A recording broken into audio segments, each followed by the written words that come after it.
Welcome to the Gita in Action podcast. My name's Radha, and I'm here with our family of seekers, which is ever growing and expanding, and it's amazing. I love that. So thanks for coming and being a part of this community with us as we study the Gita and really try to make it real in our lives. Right? We're not just here studying it just to know things. We're here studying it so that we can apply it in our lives and so that we can transform our hearts, right? Because that's what we're in the business of doing here, transforming our hearts. And the Gita does that for us. And being here all together and sharing this together really is like turbo to that. So thank you all. And I think today we're going to try to finish the 30th chapter. It has 30 verses, the seventh chapter. The seventh chapter. We'll see if we get through it today. Because I think we just have, four more verses left? I think we're going to start, with verse 27 today. So chapter 7, verse 27. And before we start, Shakti, do you want to lead us in our prayers? I would be honored.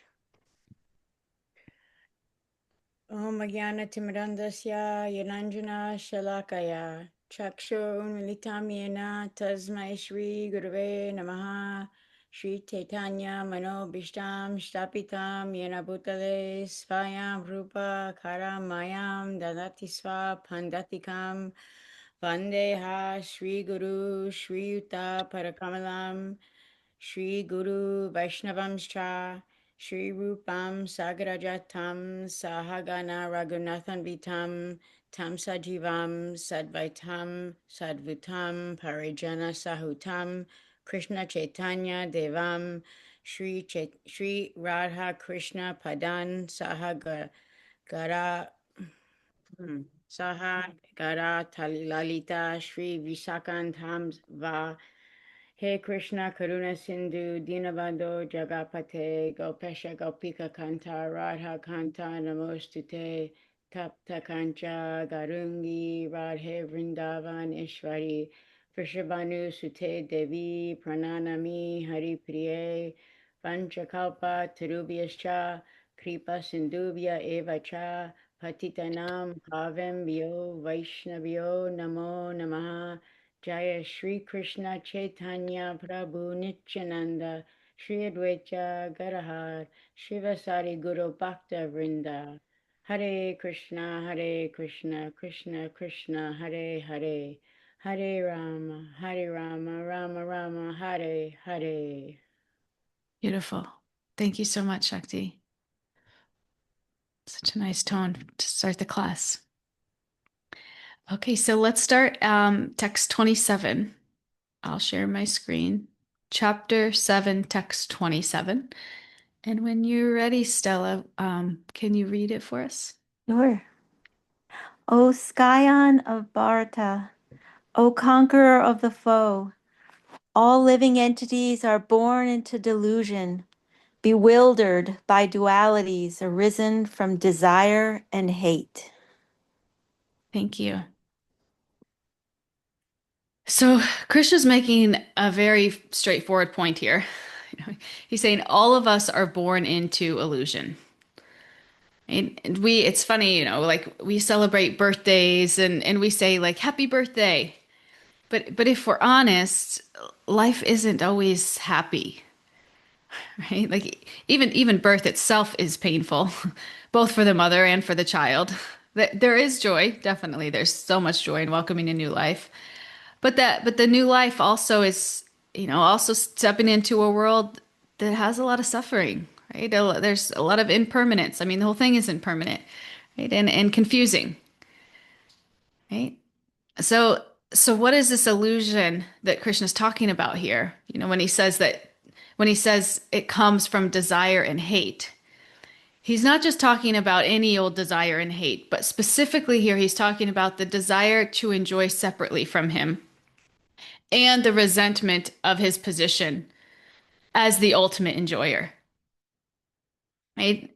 That's what he's talking about here when he says, born bewildered by dualities arisen from desire and hate. This is how he would define desire and hate.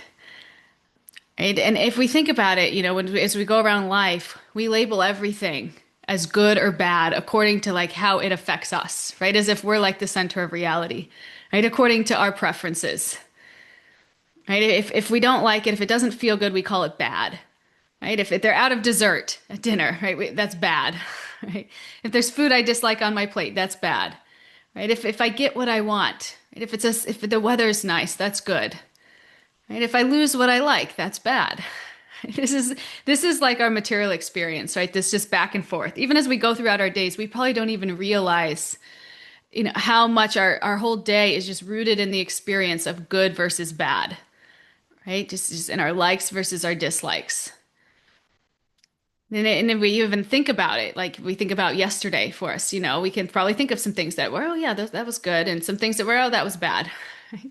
And this is all just based off of like the conception that again, we're the center of reality and everything is relative to us and the functioning of our world. Right? But the good news here is that Krishna is saying that this duality itself is an illusion. Right? He's saying this duality itself is an illusion. It's like when someone, I used to be a runner. I used to run like marathons. And I was a very determined runner. I was very competitive. I was like, I'm going to win. And when you run a marathon, there's stretches that feel amazing. Like it's like just you're in it, and then there's stretches that don't. And you just feel like awful. Right? And and this is just that's the truth, right? There's going to be good miles, there's going to be bad miles, right? But all are equally part of the same, 26-mile journey. And if you get caught up in thinking, that the goal is only to feel good when running, then you're never going to finish, right? Because a marathon is not like that. Like a lot of it sucks, right? And so the real goal is not how mile 12 feels or how mile 18 feels. It's just to cross the finish line. This is the goal. And then so in the same way, duality, right? This feels good for me, this feels bad for me, is only real if we mistakenly think that the purpose of life is to maximize comfort and minimize discomfort. Right? But if we can get our heads on straight here and understand that the real goal of life is to realize our eternal identity and to return to Krishna, right? Then both good and bad experiences can be seen as simply just a part of that journey that's carrying us forwards, right? It's like the ultimate zoom out. Like a seasoned marathon runner, it doesn't obsess over every high and every low. Right? They see them just as like temporary states on the way to the finish line. Right? And similarly, a wise spiritualist learns to see this pleasure and pain as passing phases on the way to life's true goal, which is reconnecting with God.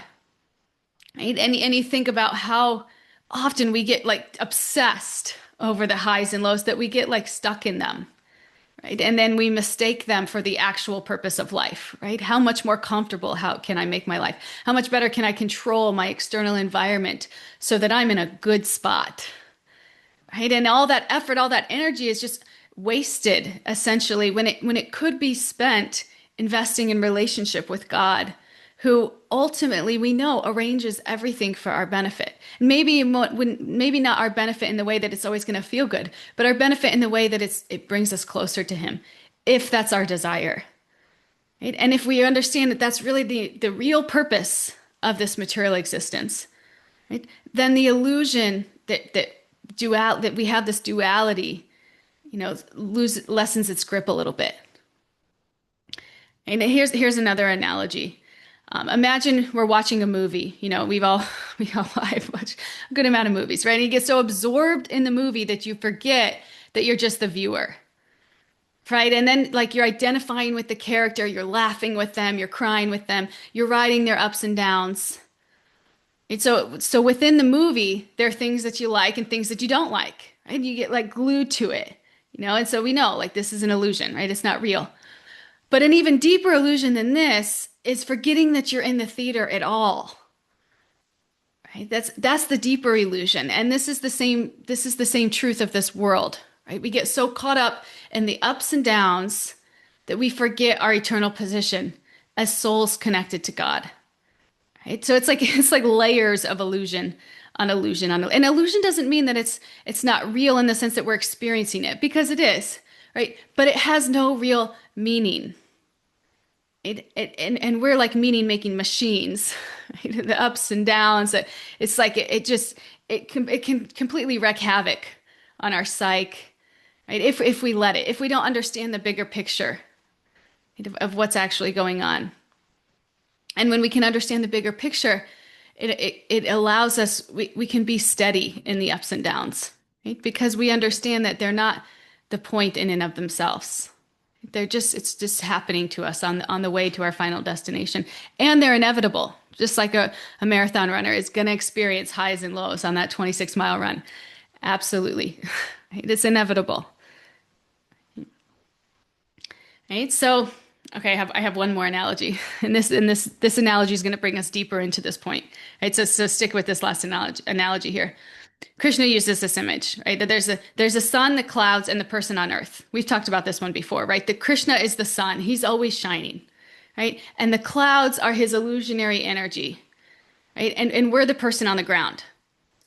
So sometimes the clouds shift and we glimpse the sun, but then they move back and they cover it again. Right? And what we have to understand here is that we can't blow away the clouds on our own strength. Only Krishna's grace can fully clear them. So it's good to hear these things. It's good to know, like, but at the same time, understand that we can't blow the clouds away on our own strength. Only Krishna's grace can fully clear them. And this is why the Gita emphasizes steady spiritual practice, right? Hearing, chanting, serving. Right? By these things attract Krishna's grace, which blows that cloud away so that the consciousness becomes clear, right? It gradually uncovers our true consciousness. It's just this process of baby steps, right? But each one brings us closer to this clarity. And the last thing I'm gonna say here, and then I want to hear from you guys, is that this is very encouraging, right? Because once the clouds are fully lifted, once we return to God, we don't fall back into illusion again, right? This is like the most encouraging part. And Krishna promises this, right? The scriptures assure us that liberation is final. And this makes sense, right? Because when we experience the fullness of loving God, why would we ever want to return to the emptiness of illusion? Right? And also, once we obtain God, right? Once we reach God's abode, He helps us remember, that we've been there. We know the consequences. We don't care to go back. Right? Okay, so yes, we're all born deluded, but we're not doomed, because liberation is possible, and once we taste it, it's permanent. That's the ultimate freedom that Krishna's pointing out, or pointing us towards.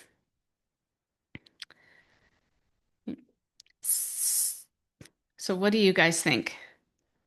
How are you guys relating and connecting with this verse? First of all, when we talked about the ups and downs of life, the duality, as we go around life and we label everything as good or bad. Are you guys connecting with that? Can you guys think of things in your day that it's like very obviously this is bad, this is good, right? And what would it look like to go about your day as in more of like an observer chair and just almost like curious, like, that's causing me a little bit of discomfort. I wonder what that's about, right? Without like wishing it away or letting it make you angry or frustrated, right? Just more like an observer, understanding that it's all just part of the journey, and Krishna's even the one behind it, reeling you closer to him.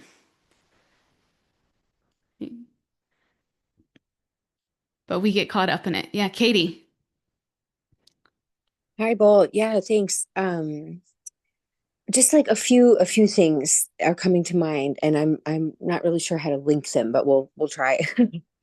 Um, I've heard that it's nice to try to think rather than good and bad, like favorable and unfavorable. And it kind of puts it in a little bit of less of like a I don't know, like negative or like placing like a value, just like, is this favorable to my growth in Krishna consciousness or unfavorable, you know?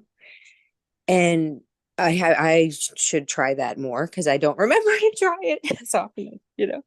But that came to mind. Well, And then, that's really nice, Katie, because yeah, favorable and unfavorable, the way you said it, it's relative to your growth, your spiritual growth. It's not relative to your comfort, right? yeah, So, yeah, so there, right there, you're reframing, or your conception of reality, and the whole goal of why we're here, to one of connecting with God, and not one of maximizing my comfort and minimizing my discomfort. yeah, Yeah, yeah. so And that's just like that in my itself. desire, you know? Yeah, Yeah, right. yeah, Very nice. Okay, very nice. And what yeah. other points do you have? And then, oh, yeah, I was also thinking a few days back about a class we had a while back where you also like we also discussed like this meaning making machine stuff, like, Mm, and that can be really intense and really like strong, and sometimes just bring up too much attachment and emotions, and um yeah, so, and I was feeling a lot of anxiety this past week, but I was thinking like, I know this is going to end. That's very helpful. And also got some advice that like, yeah, maybe some of these things, it's just showing where you still have attachments, and if like things come mm, up again, um like it's okay. It's just like, yeah, another opportunity to kind of like see where we have strong attachments and stuff. And yeah, and that was just helpful. Like it doesn't mean that I am like it's bad or I'm struggling and it's because I'm a weak, or like, you know, it doesn't mean like any of all of that doesn't have any you know, really doesn't mean anything. It's just like mm. this is something we just need. I can wait a little. I can reach out to friends or use my resources, and um you know, to do some a kirtan to move some physical symptoms of anxiety, you know. Yeah. Um, yeah, and like I sound very chill about it now because it's wound down, but you know, it's also like sometimes you're just kind of stuck there, and like, you know, but anywho, it helped to think, remember, like it was coming to me to remember, like this doesn't have some negative meaning, you know. And Mm. it as I've said many times, Krishna blesses me with reminders of like, don't be so hard on yourself, like, you know. So Yeah. those I think if I remember anything else I was going to say, I will hit you back, but that's what I've got for now. No, Thanks. and you know what, Katie, those are really nice points, and they really connect exactly with what we're saying. Is that like this process, the ups and downs, it's not going to always feel pleasant as Krishna's bringing us closer to him.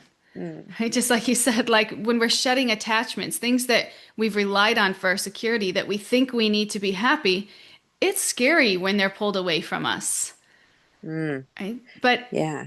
yeah, and it doesn't feel good. Like we shouldn't expect it to feel good, but that's also the point, right? Is that as Krishna's bringing us towards us, as our love for Krishna is increasing, naturally our affection for material energy is going to decrease, right? Our attachment to material energy is going to decrease. And that's a process that can be a little bit painful, but it's for our betterment, and it's bringing us closer to the goal. And we have to learn to see it like that. And in the moment we might not. In the moment we're going to be more, upset about it. But know that that exists at the end of it. That's what we get as spiritualists. It's not going to like guarantee that as we go through these things, you're going to be happy about it.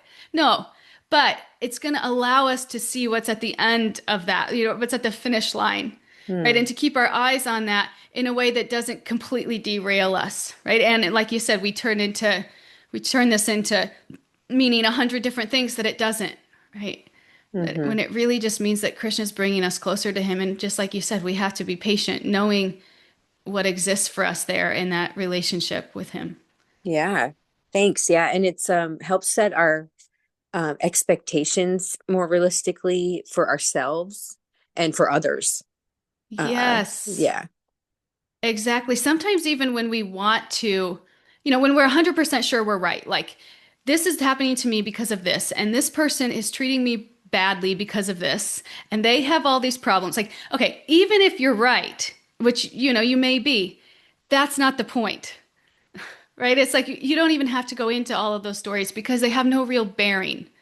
Like, just save yourself the energy, save yourself the stress, pull yourself out of that story, and put yourself into this reality that you're an eternal servant of God. And this life is, and if you use this life correctly, it will bring you closer to realizing that identity.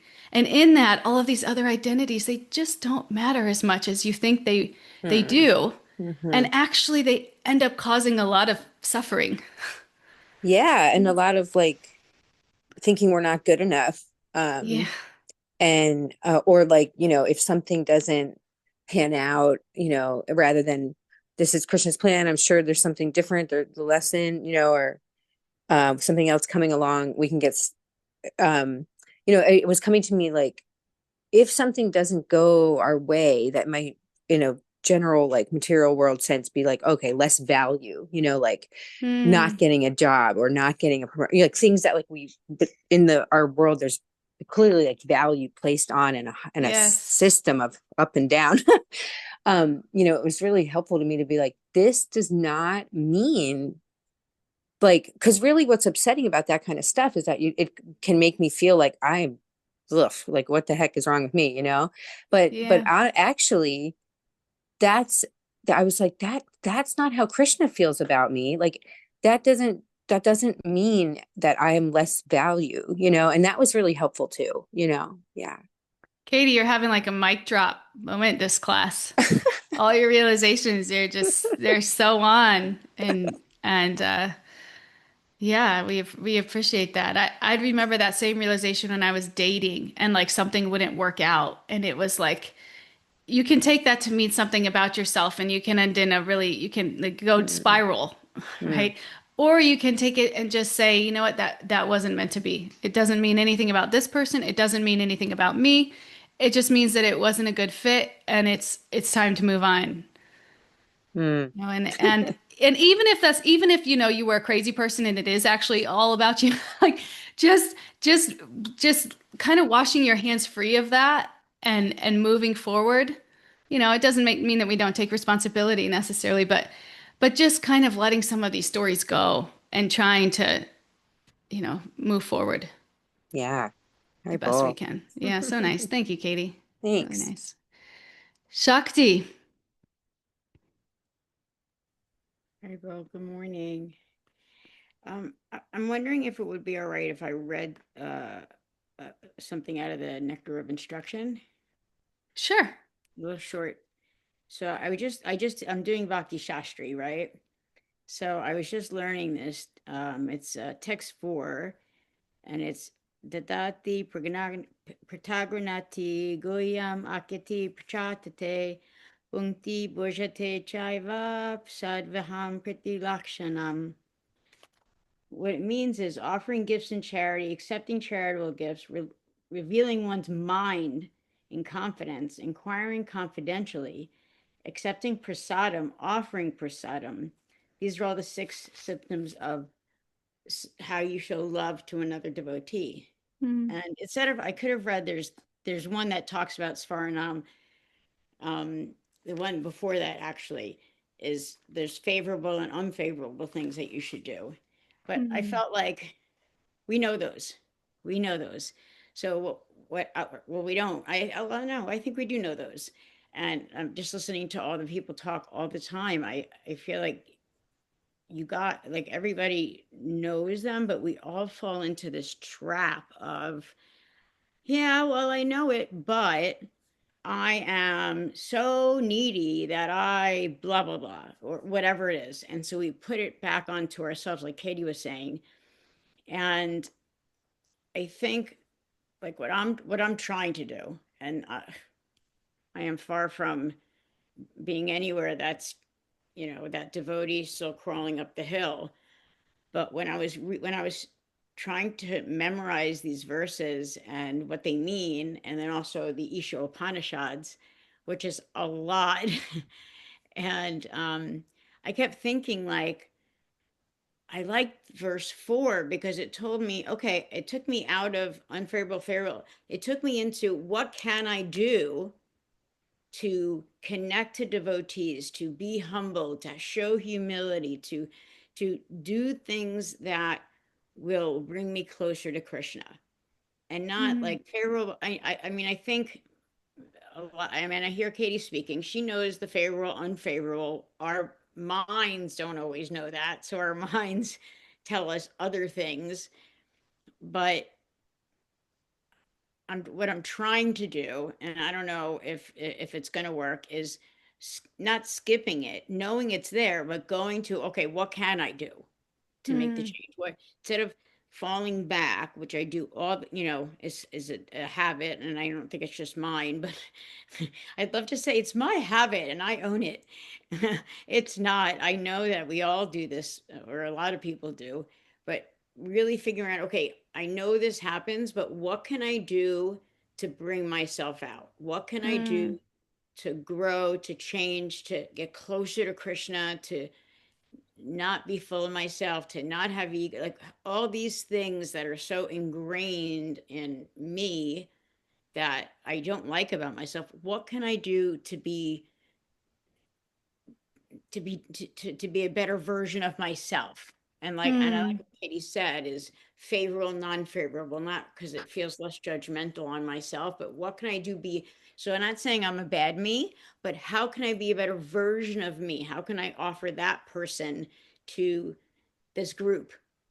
mm. Very nice. Very nice. So Thank you for sharing.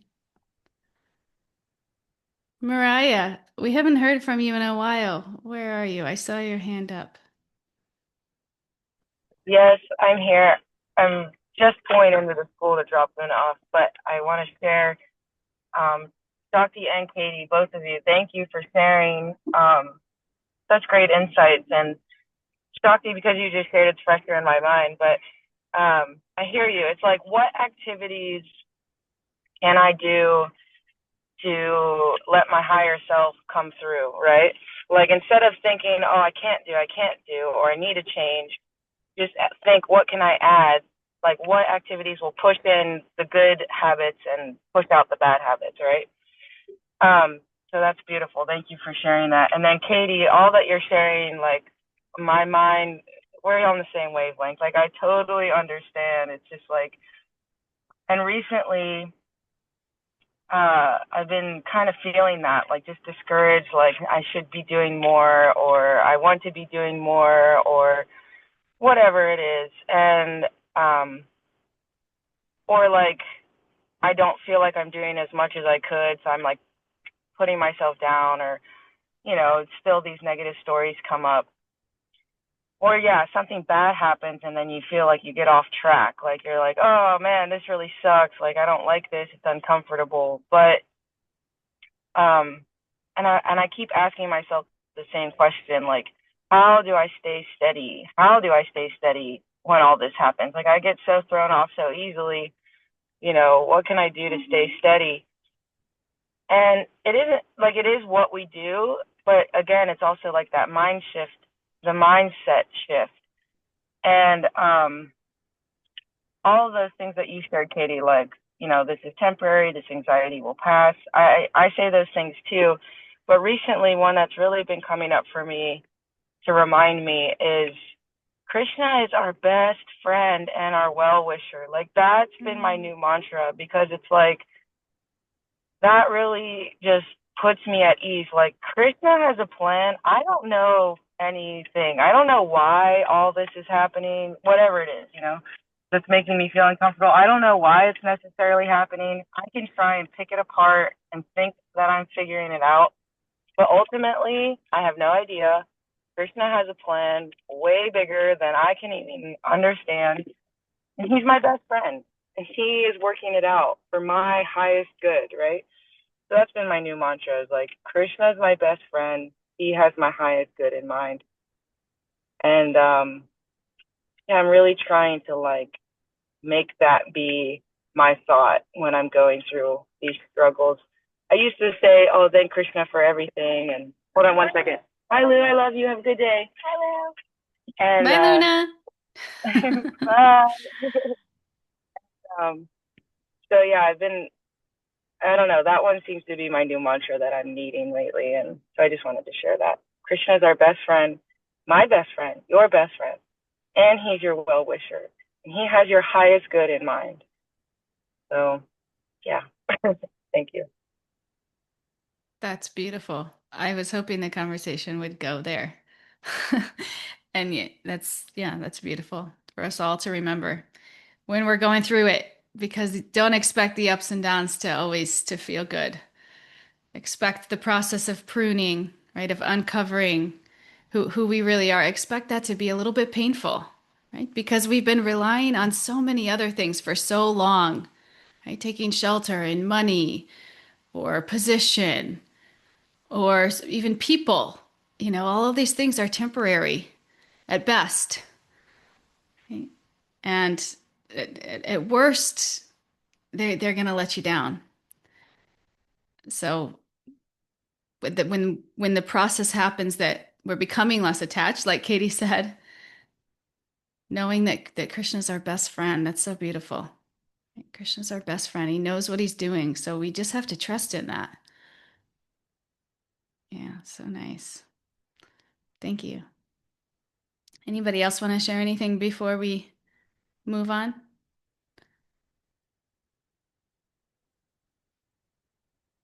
Okay, let's go to 28 then. Whenever you're ready, Stella. Okay. Persons who have acted piously in previous lives and in this life, and whose sinful actions are completely eradicated, are freed from the dualities of delusion, and they engage themselves in my service with determination. This is another good one that Yeah. we can talk around for a bit. Right, okay, so in this verse, Krishna's describing how someone becomes steady and serious in devotional life. So earlier in this chapter, he said that if you know him, you can become liberated. Right? And then after that, he pointed out that not everyone knows him, right? Because the living entity is under illusion. Right? So naturally, the question comes up: how do we get out of illusion? We talked about this. It was like in the last verse, we're talking about how deep we're seeped in this illusion, right? The illusion of duality, the illusion that we're in the movie theater all together, right? That we forget that we're in the movie theater all together, right? So Krishna's giving us the answer here. Okay, are we ready? We can get out of these layers upon layers of illusion by giving up sinful activities and taking up pious activities. Okay, so when we live this way, we clear the fog of illusion and we put ourselves in a position to practice bhakti steadily. Right? Now, that's not to say, it's important to note that devotion can begin anywhere. Like, even if somebody is drunk, if they wander into a kirtan and they start dancing, that's devotional service, right? But the question can come up like, can that person wake up every morning and consistently chant God's names? Right? And the answer is probably not, because their lifestyle keeps pulling them back into unsteady habits. Right? Like that bottle of alcohol is where they're taking shelter of. Right? That's what they're most attached to in this world. Right? And because of that, they're going to identify not as a servant of God, right? Because they're so pulled in that mode of ignorance. Right? So that's why Krishna is explaining that one must become free of these sinful reactions to become firmly situated in bhakti. And this is also why, like in spiritual life, we have regulative principles, things that protect us from actions that drag us down, like limits, so that we can't, so that our car doesn't fall off the road. Limits with sex. You don't want to be just like enjoying sex everywhere all the time, right? We do that in like a partnership, right? And we have that as a regulation. And with drinking alcohol and with gambling, all these things that can just pull us into that mode of ignorance that's hard to get out. Right? So Krishna's saying that when we avoid sin and we live piously, sin again just means like separate from God, right? Things that pull us away from God. Right? And piously means like when we make good choices that are healthy, and helpful for us and others. Right? When we do this, the influence of the lower modes of nature decreases. Right? And as the pull of that ignorance and passion weakens, we naturally become more situated in goodness. We've talked about these modes of nature, right? Ignorance, passion, goodness. We want to get to this place of goodness because it's from goodness that we can rise to transcendence. Goodness is like that platform to transcendence. We're waiting for the transcendence train on this goodness platform. And we can think of it, like trying to light a fire. If the wood is wet, it won't catch, no matter how many matches you use. Right? But if the wood is dry, it ignites quickly. Right? So our hearts are the same way. If they're soaked in the mode of ignorance, right, through bad habits or overindulgence, it's hard for the fire of devotion to take hold. Those things just keep us further attached to material energy. Right? But pious activity, when we act righteously, it helps dry out the heart. And then when touched by the spark of a devotee's mercy, bhakti blazes and burns steadily. Right? It's just like waiting. Right? And that's the deeper secret here too. Piety by itself doesn't destroy sin or give us bhakti, but what it does is make our hearts soft enough to attract the mercy of a devotee. And it's that mercy, nothing else, that has the power to uproot sinful reactions, right? And awaken this unshakable faith in God. And without that mercy, we can't go beyond the illusion, no matter how hard we try on our own. And so if you're attached to, drugs and alcohol and things in lower modes, if you meet a pure devotee, you're not even going to see them unless they have, a cigarette or alcohol, something to offer you that you're interested in, but your heart isn't going to be interested. You're so pulled by that, you're just like blinded to anything else. And so when we kind of rid ourselves of the influences of those modes, our hearts become more receptive to the mercy of a devotee. Right? And that's what really pulls us up and out and connects us to God. Right? So the point isn't that bhakti can only start once you're perfect. That's not the point. Right? It can begin in any condition. But for it to be sustained and steady, it needs these two things, right? The ground of goodness, this platform of goodness, and above all, the grace of Krishna's devotees. Right? And with those things, that's when devotional service really flourishes. And most of us have seen this, in our own lives, right? Like when we can the more we get into spiritual life, it's definitely a process, but the more we get in, the more we see that we're like, okay, I want to go to bed early so that I can wake up early, so that I can connect with God in the morning. And then when you connect with God in the morning, it like sets the tone for your whole day. And then you're like making kind of better decisions. You're more walking around in the mode of sattva. You're not so like frantically moving through your day. Right? And then as you do that, it encourages you to make more good choices. Right? Whereas the opposite is also true. Right? You stay up late, you drink, you feel like crap the next day. Right? So you eat a whole pizza or a whole box of pizza. Right? And then you're like, well, I did that. I might as well eat 2 pieces of cake. I did that this weekend, by the way. I ate pizza. I'm like, well, I ate pizza. Might as well eat cake. Right? Like this is how it happens. And then you're just being pulled further into the mode of ignorance. So we have to be mindful of what kind of lives our decisions are creating for us. Because that's how it starts. Okay? So this verse is showing us this. It's really practical, right? We become determined in our spiritual practices when we live purely and we let go of impure actions. Right? And someone may ask here, like, how can we live purely if we don't yet have strong determination? And isn't that like a catch-22? And the answer is, with whatever determination you have, you put it towards serving God and towards and try to pull out of things that are, unfavorable, right? As Katie would say, right? As to try to pull out of those things.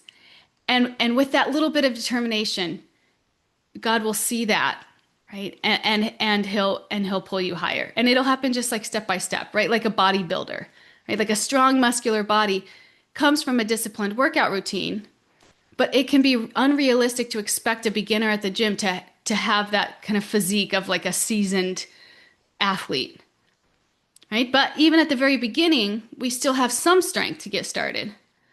Right? So by using whatever little muscle we already have and exercising consistently, we develop more and more strength over time.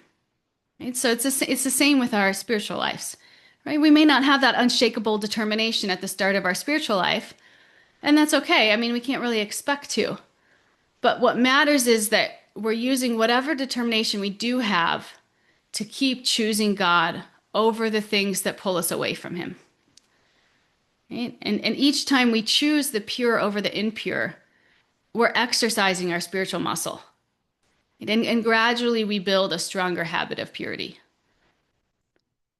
Right? And the beautiful thing is that Krishna notices even the smallest sacrifices we make for him. Right? When we willingly let go of things that used to pull us away for his sake, that offering pleases him and it attracts his mercy.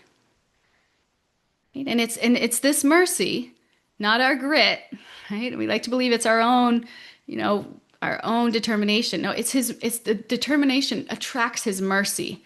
And it's this mercy that changes everything. And Krishna's grace shows up in our lives as an increased taste for the pure. This is how the cycle happens. Right? Then you make another good decision, right? And another good decision, right?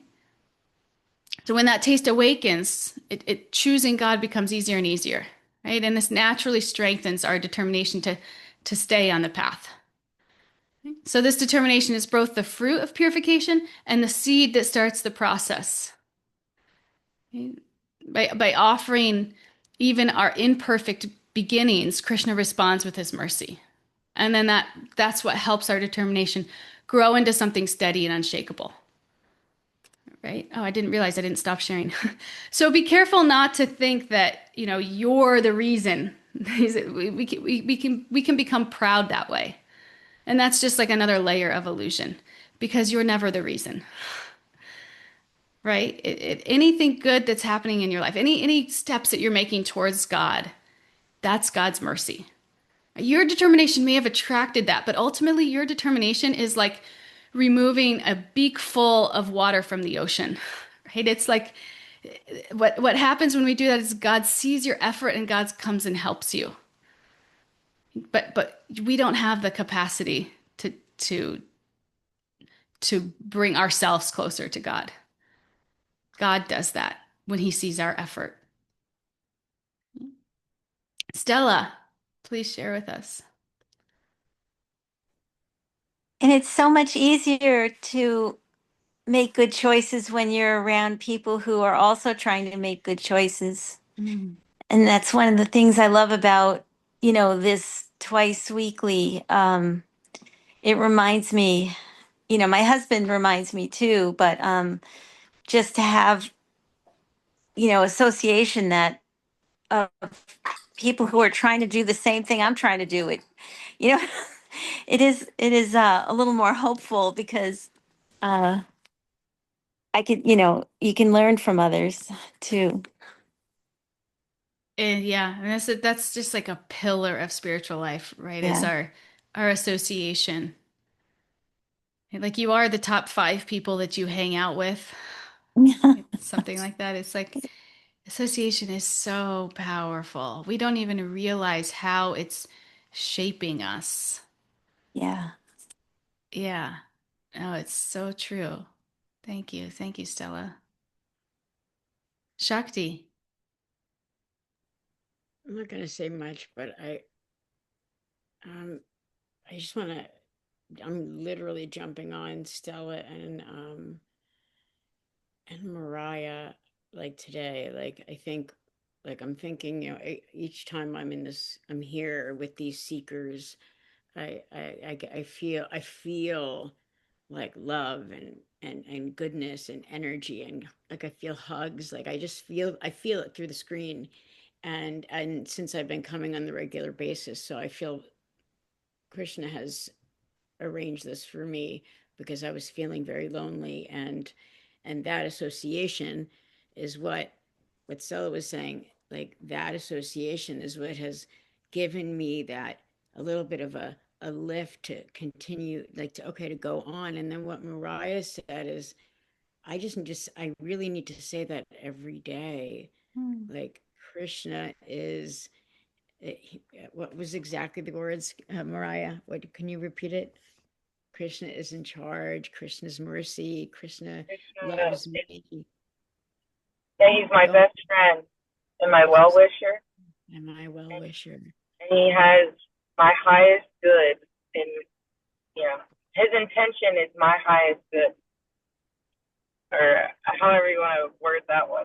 He has my highest good in mind, my best friend and my well wisher. There's a verse where it says that somewhere. I've, I'm not making this up. I've heard it from our spiritual teachers within our movement, you know. but And no, yeah, there is a verse. But even if I just say like he's my best friend and my well wisher, like that right there could change my day. But I'm Hmm. gonna let Erin share. I want to let Erin. So nice. Thank you, Shakti. We so much appreciate your heart and sincerity. Aaron. Hare Krishna.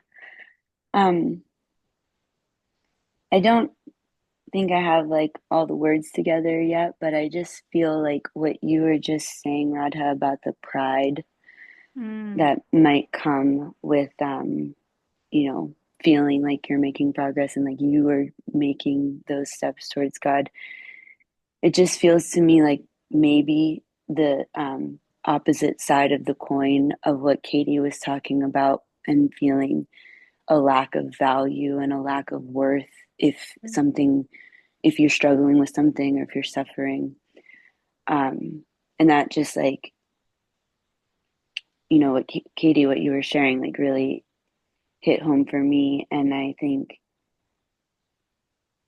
my whole 3+ whatever years experience with bhakti, like really struggling with this concept of dualities, because yet we're so conditioned to put things as black or white and say what is good or bad. And I just feel like every thing that I learn and relearn and keep relearning over and over again is like just becoming more nuanced and becoming more complex and becoming more, um, stepping away from that simple kind of worldview. But just, I don't know, I just, this like pride versus like lack of value duality is newly in my mind. So just something that I wanted to share, but also that I want to like, think about more. Yeah. Wow, it's so profound. It's the opposite sides of the same coin, right? Is this like this pride mentality and this kind of like self-deprecating. Yeah, and it's all rooted in the ego. Right? It's all rooted in I, right? This illusion that I'm the center and everything revolves around me, right? As our consciousness evolves, we start to get a little bit away from this conception, right? We start to see that wait, we're actually not the center of reality, right? And if we don't see it, life will show us, right? But yeah, it's the root of that mentality, the I mentality, right? The pride, the the woe is me. That's what it is. Yeah, it's all just centered in the Actually, I. and actually saying that you're not worthy is also prideful because who makes that determination? If Yeah. you're making that determination, then it's not God making that determination. And it's so clearly written everywhere that God doesn't think that, so for us to continue either to think that we're the cat's meow or that we're not worth anything is it's still pride. Pride isn't on the other side of self-deprecation. It's part of self. It's part of pride. Like pride and up and down are all pride. So, to see yourself as others see you is sometimes, in therapy they say that, but to see yourself as God sees you is like you can't it's impossible to think you're not worthy. Mm, I mean, you still humble and small compared to God, but how could we not be worthy? He keeps saying we are. He loves us. Like mm, we must be worthy. That's like proof that we're worthy. So to continue in this thing of not thinking we're worthy is really, like, batting God away, kind of mm. like, anyway. Yeah. No, it's learn to see ourselves and others how God sees us and others, and that is like true liberation. It's work. Uh, It's work. I'm not yeah. saying it's easy, but Right. Because this pride, this woe is me, just like you said, on the surface they may look opposite. One's inflated, one's deflated, but that common denominator is this self-absorption. And yes. that's our material disease, right? Yes. Me, me, me. Yes. And this is it keeps us stuck in this duality, this oscillating between highs and lows, right? But the truth is both miss this real truth that we're neither the doer nor the enjoyer. We're neither the doer nor the enjoyer. We are eternal servants of God. So when we shift from this I'm the center to God is the center, just like you said, there's no room for pride or self-pity, right? Instead of I'm amazing or I'm awful, the mood becomes I'm His. And whatever I Yes. have, strengths, weaknesses, joys, struggles, it's an offering I can bring to His service. Yes. Yeah. So nice. Thank you, Stella. Need a class just on this. Like, Yeah. I recognize in myself a lot. I get so hard on myself, and I self-deprecate a little bit. It's not as bad as it used to be, and you know, coming back into bhakti helps a lot.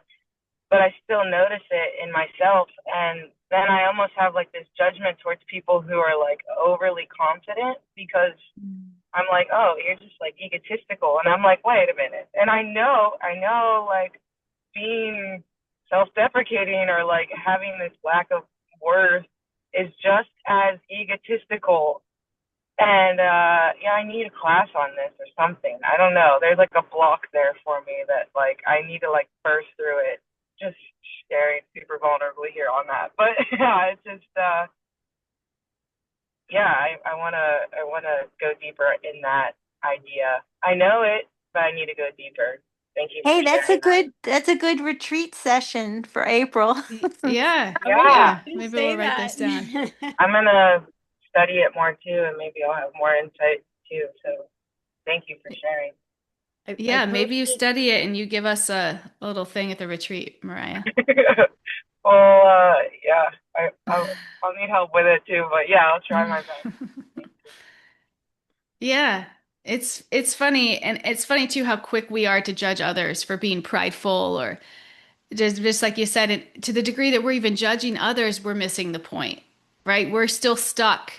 We're just as stuck, right? Because the point is outside of that, right? It's like if we imagine like a stage play and and and pride is in like an actor who gets a few good lines and thinks like, wow, this whole play is about me, right? Like the audience must just love me most of all. Right. And then the same actor forgets their lines and they think like, oh, I've ruined everything. Right. The whole play is a disaster because of me. Right. But like both actors are missing the point. The play was never about them in the first place. Right. They're just part of the cast. But the story belongs to the playwright and the director. So in the same way, like life isn't our production. It's not our production, it's Krishna's. Right? And pride makes us overestimate our role. Self-pity makes us overburden ourselves with false responsibility. But either way, the illusion is thinking that the spotlight is on us. Right? And just like when we judge somebody for thinking that the spotlight is on them, we're still in that mode of spotlights, right? When the truth is, Krishna is the playwright, the director, and even the stage itself. Our role is simply just to play our part with sincerity and devotion, right? And when we remember that, we can drop both pride and self-pity and focus on offering our performance to Him.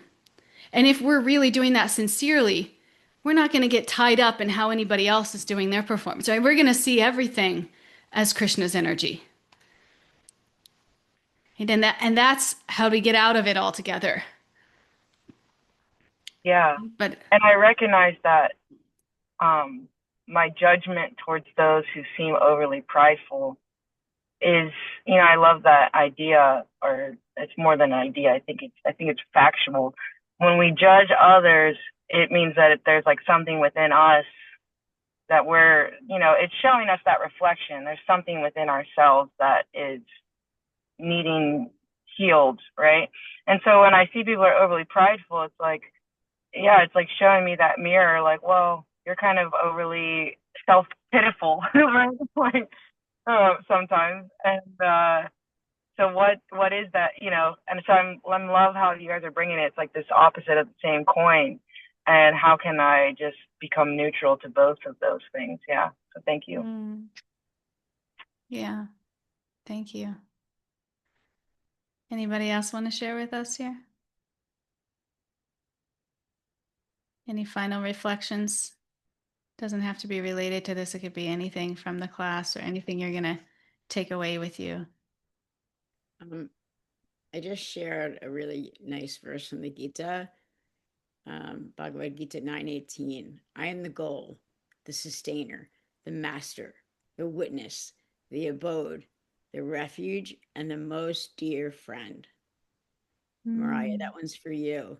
That one is by you, it's you, your word, like Krishna putting youth into me to look for a verse, to find something, because it's so like that could be something I say every single day. He's my well-wisher. He is my best friend.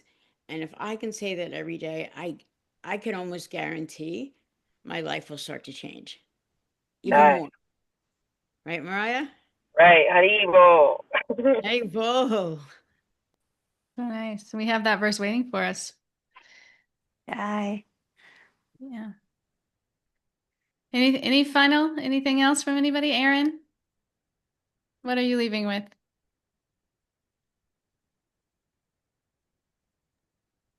Well, this is so helpful, so enlightening. I I feel like yeah, just like tying it all back to the ego and to like the main point, right? That like we need to get ourselves out of the center. And there's, I don't know who said it, but the saying of like, just like Krishna, use me as you want, like treat me roughly or hold me by your embrace, but like, and That's the last verse in the Shikshashtakam. oh, okay, thank you.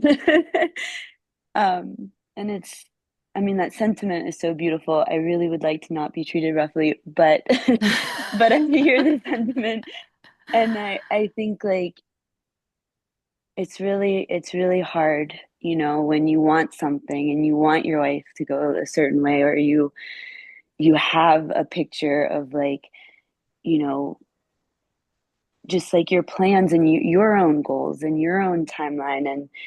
And it's just a really beautiful reminder to really try and change that perspective, that like this is all about Krishna. This isn't all about me. And just try and remember that a little bit more.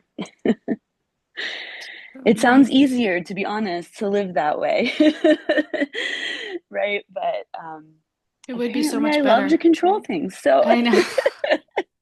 We're the cause of our own demise, right? we really are. It's brutal. What do you think, Meg? You have any final reflections for us? I'm just picking on everybody on camera here. Here we go. I really love this group. And again, it's a little bit different because I don't have the work situation. There's so many situations I don't have. And I came in late. But the softer approach is I hear you lovely ladies talk because I'm so used to harsh words. Just do it, just get over something, the harshness. And from again, inundated, whether it's from our birth family or decades of work or whatever. And so I love the gentler approach. It doesn't make it easy.